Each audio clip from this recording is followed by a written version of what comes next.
mental orang yang kelilit hutang itu mentalnya rusak udah, karena dia banyak dikejar banyak orang. Apalagi ada orang yang gak sabaran, udah tahu kita gak ada duit, apalagi orang yang PHK atau enggak yang bangkrut kayak aku. Bayangin, kita harus nyari duit dari mana nih, mana utangnya gede. Mental rusakan, otak rusak, langsung stres berat, sakit. Caranya gimana coba biar kamu gak sakit, biar mental kamu bisa sembuh? Ngurung diri kamu, deketin sama Tuhanmu, kamu minta tolong sama Tuhanmu begini, tapi kamu abis itu langsung kerjain apa yang harus kamu kerjain ya. Ya Allah, aku salah, aku udah zolim sama diri aku sendiri, aku udah melakukan kesalahan besar ya Allah, sampai aku kelilit hutang. Kenapa aku bisa bangkrut ya Allah? Mungkin aku banyak dosa, maafin aku ya Allah ya. Tapi aku minta tolong, kasih aku kesempatan untuk berubah. Terus kamu bilang sama Allah, ya Allah, aku pengen dikasih kedamaian dan ketenangan ketika aku berusaha untuk membayar semua hutang-hutangku. Aku gitu kak. Ini seriusan.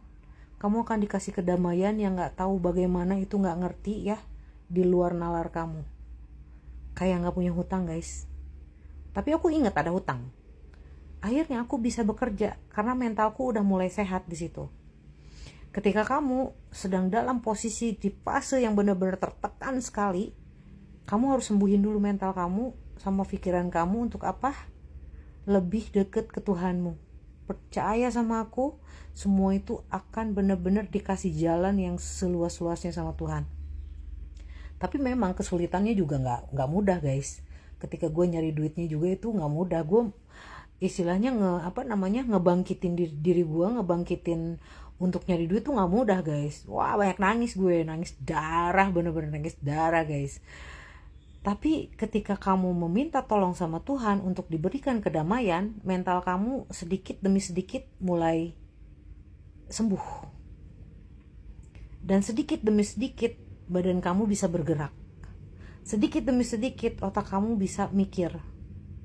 Tapi kalau kamu orang yang tanggung jawab, kamu pasti langsung cari sesuatu hal yang benar-benar bisa menghasilkan.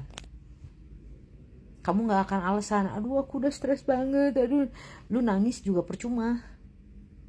Lu minta tolong sama Tuhan, tapi lu nya gak gerak, percuma. Ya, jadi harus gerak guys. Puter otak. Pokoknya lupain dulu masalahnya. Lupain masalahnya dan minta kedamaian sama Tuhanmu. Beneran seriusan, dikasih kedamaian, bener-bener itu bener-bener di luar nalar kamu. Damai aja, aneh aja.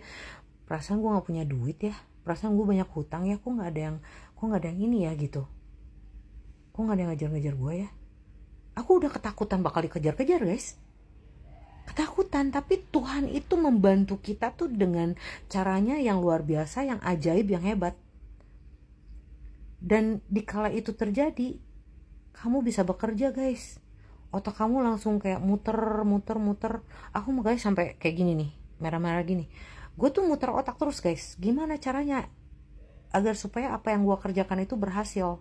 Terus guys, pekerjaan aku tuh udah naik, jebret lagi. Emang ujian gak ada. Ketika kamu berusaha itu ujian akan terus-terusan.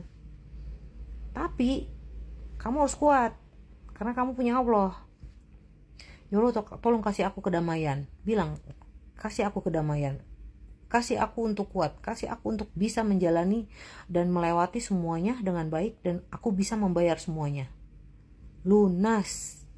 Kalau kamu Islam, kun fayakun, innama amruhu idza araza syai'an ayyakul lahu kun fayakun.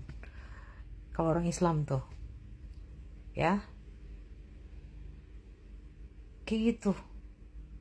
Percaya bahwasanya Tuhan tidak tidur, Tuhan bantu, dan Tuhannya kalian ya. Itu kepercayaan masing-masing ya, bukannya aku harus suruh kamu kayak begitu ya. Maksudnya kepercayaan kalian masing-masing. Kalau kamu Islam, ya kepercayaanmu di Islam. Kalau kamu Kristen, kepercayaanmu di Kristen. Kalau kamu Buddha, kepercayaanmu di Buddha. Tapi keyakinan kamu sama dirimu, kamu juga harus tinggi gitu. Jadi tidak hanya doa doang. Lu kalau doa doang terus lu nya diem, ya percuma, nggak akan bisa selesai utangmu. Paham ya maksudku ya sayang-sayangku? Pokoknya salam damai, salam sayang semuanya, I love you full.